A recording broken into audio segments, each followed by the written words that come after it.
ভাবে পুলিশ দ্বারা এই কেসকে নতুন করে একটা মোড় দেওয়ার চেষ্টা হচ্ছিল স্টেট দ্বারা, যে নওশাদ সিদ্দিকী নাকি বলেছে পুলিশকে মারো।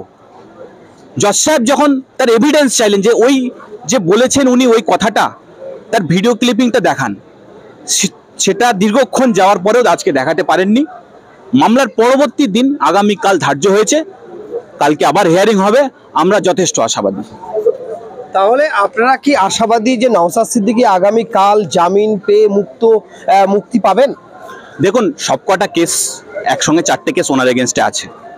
কালকে জামিন পেলে জামিনের কি কন্ডিশন থাকবে না থাকবে সেগুলো বেল ফার্নিশের ব্যাপার থাকে, কিছু কিছু আইন আদালতের কুটকাচালি আছে, সেগুলো হওয়ার পরে উনি হাজত থেকে বেরোতে পারবেন, এটা আমরা বলতে পারি। কিন্তু আগামীকালে হিয়ারিং নিয়ে আমরা যথেষ্ট আশাবাদী। একজন জনপ্রতিনিধি এবং একজন বিধায়ক সহ তার যে প্রতিষ্ঠিত ঘোষিত প্রোগ্রাম, সেই ঘোষিত প্রোগ্রাম থেকে 21শে জানুয়ারি তার ধর্মতলা থেকে যেভাবে টাঁধে টাঁধে তুলে নিয়ে যাওয়া হলো, এবং আমরা দেখলাম যে হেয়ার স্ট্রিট থানা, নিউ মার্কেট থানা এবং কেএলসি থানা সহ একাধিক মামলা, কখনো বারুইপুর কোর্টে তোলা হয়েছে, কখনো ব্যাংশাল কোর্টে, লাস্ট আজ গড়ালো হাইকোর্টে। আজকে দিনে দাঁড়িয়ে হাইকোর্টে কি হলো, কি বললো এবং কি শুনলেন আপনারা, কোন দিকে যাচ্ছে?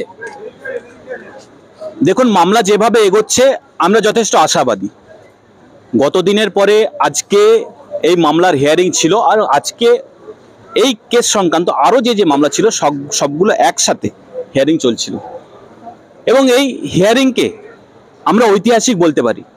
সম্মানীয় সিনিয়র অ্যাডভোকেট বিকাশ রঞ্জন ভট্টাচার্য সহ অন্যান্য আইনজীবীগণ একসাথে এই মামলার মুভ হয়, হিয়ারিং হয় দীর্ঘক্ষণ।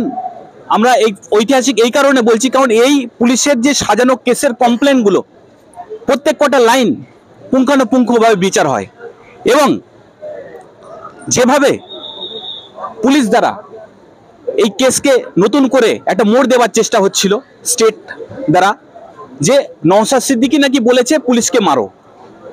জজ সাহেব যখন তার এভিডেন্স চাইলেন যে ওই যে বলেছেন উনি ওই কথাটা, তার ভিডিও ক্লিপিংটা দেখান, সেটা দীর্ঘক্ষণ যাওয়ার পরেও আজকে দেখাতে পারেননি।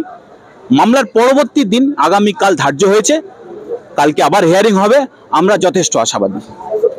তাহলে আপনারা কি আশাবাদী যে নওশাদ সিদ্দিকী আগামীকাল জামিন পেয়ে মুক্তি পাবেন? দেখুন, সবকটা কেস একসঙ্গে 4টে কেস ওনার এগেনস্টে আছে। কালকে জামিন পেলে জামিনের কি কন্ডিশন থাকবে না থাকবে সেগুলো বেল ফার্নিশের ব্যাপার থাকে, কিছু কিছু আইন আদালতের কুটকাচালি আছে, সেগুলো হওয়ার পরে উনি হাজত থেকে বেরোতে পারবেন, এটা আমরা বলতে পারি। কিন্তু আগামীকালে হিয়ারিং নিয়ে আমরা যথেষ্ট আশাবাদী। বাংলার মানুষ আশাবাদী, প্রত্যেকটা গণতন্ত্র প্রিয় মানুষ আশাবাদী। এই আগামীকালের ওনার হিয়ারিং নিয়ে, জামিন নিয়ে সবাই আশাবাদী আমরা। আপনার পরিচয়টা একটু বলবেন? অ্যাডভোকেট সৈয়দ উজ্জামান।